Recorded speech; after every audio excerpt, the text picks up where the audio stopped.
Hello everyone, and welcome back to the channel.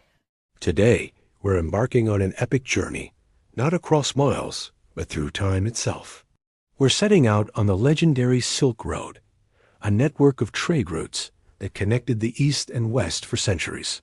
But we're not just here for the silk and spices. We're on a quest to unearth the lost treasures and hidden histories that lie buried beneath its sands. Imagine caravans of camels, laden with shimmering silks, fragrant spices, and precious gems, trekking across vast deserts and treacherous mountains.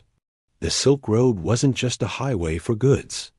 It was a superhighway for ideas, cultures, religions, and innovations. It was the world's first truly global network, and its legacy is woven into the very fabric of our modern world. But so much of its story has been lost to time, swallowed by the desert, or forgotten in the annals of history. Our first stop takes us to the Taklamakan Desert in northwest China, a place whose name chillingly translates, "You can get in, but you can never get out." For centuries, rumors spoke of entire cities swallowed by the shifting sands. In the early 20th century, explorers like Oral Stein braved the harsh conditions and made one of the most significant discoveries of all time, the library cave at Dunhuang. Sealed for nearly 1,000 years, this hidden chamber contained over 50,000 ancient manuscripts. These weren't just religious texts. They were contracts, poems, star charts, and even a humble apology letter.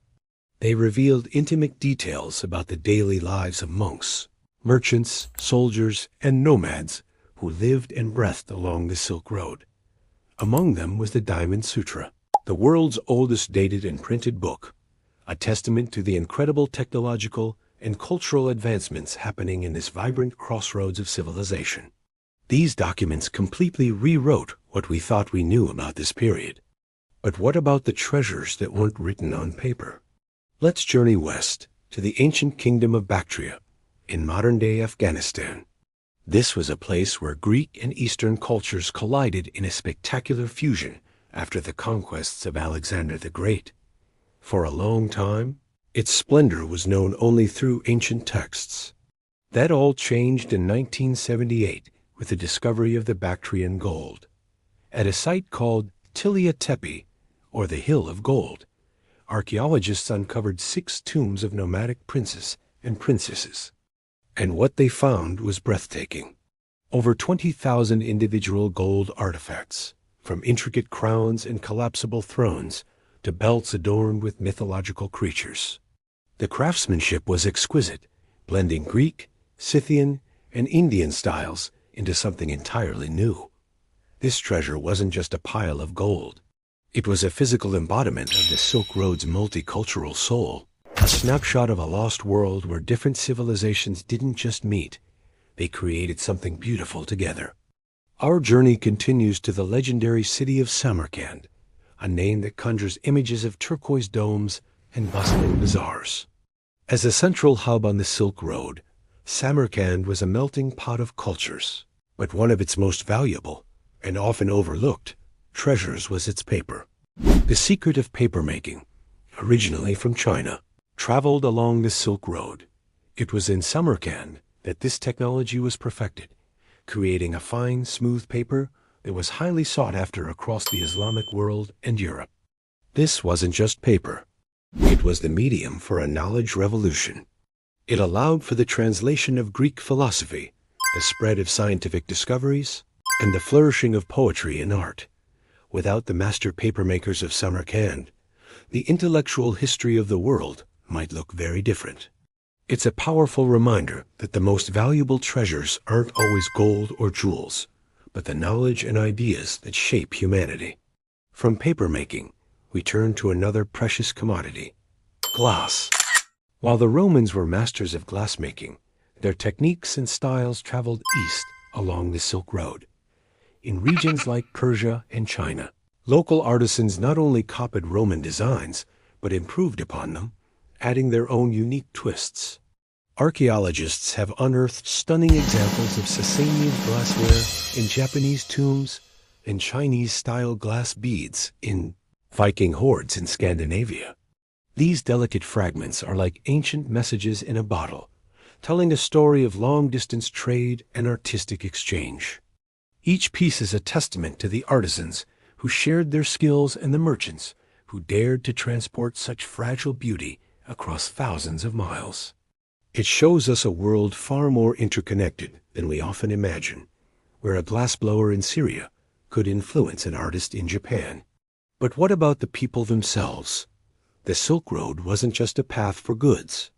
It was a path for souls.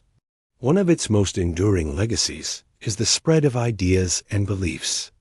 Buddhism, for instance, journeyed from its birthplace in India, through the mountain passes of the Himalayas, and into the heart of China, Korea, and Japan, carried by devoted monks who braved incredible dangers. Along the route, magnificent cave temples were carved out of cliffs, like the Mogao caves in Dunhuang and the Buddha statues of Bamiyan in Afghanistan. These sites weren't just places of worship. They were massive repositories of art, filled with murals and sculptures that blended artistic styles from every corner of the known world. They are a spiritual treasure, showing how a faith could adapt, evolve, and inspire millions as it traveled along this ancient network. The art tells a story of devotion, pilgrimage, and the human search for meaning. Of course, no story of lost treasures is complete without a mystery. Let's talk about the Sogdians. Who were they? You might not have heard of them, but these people were the unsung heroes of the Silk Road. Originating from the region around Samarkand, they were the master merchants, the middlemen who connected China with the Mediterranean. Their language became the lingua franca of trade, and their communities dotted the entire length of the route. For a long time, their history was fragmented, known only through the accounts of others. But recent discoveries of Sogdian letters, tomb carvings, and artworks are finally bringing their world to life. We're learning about their sophisticated trade networks, their unique Zoroastrian and Manichaean beliefs, and their incredible cultural resilience. Unearthing the history of the Sogdians is like finding the missing piece of the Silk Road puzzle, revealing the human engine that drove this global exchange for centuries. From priceless manuscripts and golden crowns to the secrets of paper and glass, the Silk Road is a treasure chest that we are still unlocking. Each new discovery, whether it's a tiny coin, a fragment of silk, or a forgotten text, adds another brushstroke to the grand painting of our shared global heritage. It reminds us that for thousands of years, we have been connected, learning from each other, trading with each other, and building a common story. The sands of the desert still hold so many secrets. What other cities lie waiting to be rediscovered? What other treasures are buried, holding the key to understanding our past? The quest to unearth the hidden histories of the Silk Road is far from over. It's a journey that continues to this day, carried on by archaeologists, historians, and explorers who are dedicated to piecing together this magnificent chapter of human history.